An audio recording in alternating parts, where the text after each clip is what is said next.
In 1797, a British merchant named John Taylor wrote a letter to his boss in London. "The muslin of Dhaka," he said, "is not made by human hands. It is the work of fairies."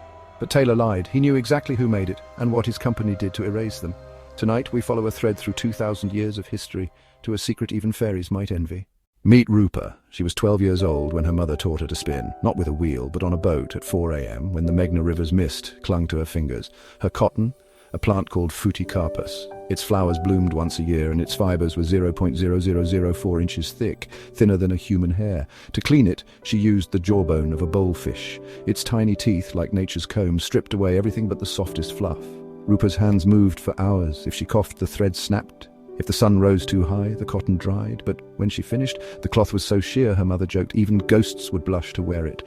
Mughal emperors paid 300 silver coins for a single sari. French queens wore it to mock their rivals. But Rupa never saw that wealth. Her family earned 4 annas a day, less than a loaf of bread. And then the ships came.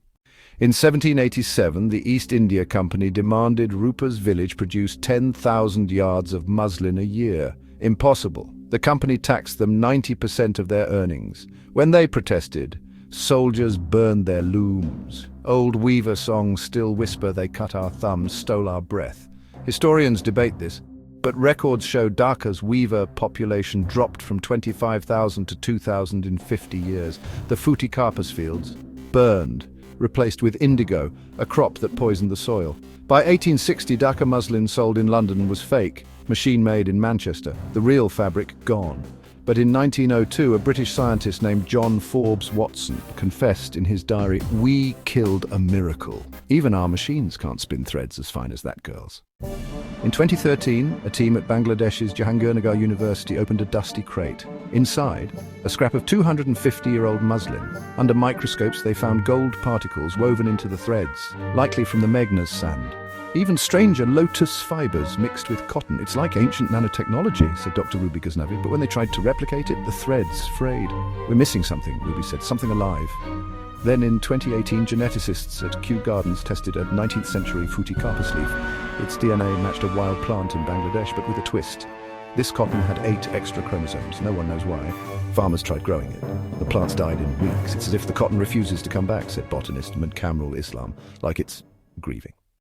Deep in Dhaka's slums, 80-year-old Amina Bibi guards a secret. Her grandmother was Rupa's great-granddaughter. Before the British came, her family hid a wooden box in a well. Inside, a spindle, a fishbone, and a note. "Spin only at dawn. Sing to the cotton. The thread hears you." Amina tried. She grew phuti karpas in flower pots. She spun at 4 a.m. But the threads broke. "The river is sick now," she says. "The air is angry." Still, in 2021, she wove a sari, 500 threads per inch, closer than anyone. A museum offered $10,000. She refused. "This isn't woven air," she said. "Not yet, but maybe my granddaughter."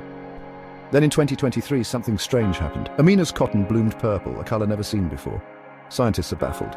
"It's mutating," says Dr. Hossein. Adapting? Or remembering? In London's Victoria and Albert Museum, there's a Mughal turban. For 200 years, curators swore it was silk, but X-rays revealed something impossible. A lining of Dhaka muslin. How? No one knows. Hidden stitches? A weaver's final joke? And here's the truth, we'll never fully revive Dhaka muslin. The river is polluted, the cotton's DNA is broken, the songs are forgotten, but maybe that's not the point. When Amina spins, her granddaughter Layla watches. One day, Layla says, "I'll weave a sari so thin, you'll see my heart beat through it."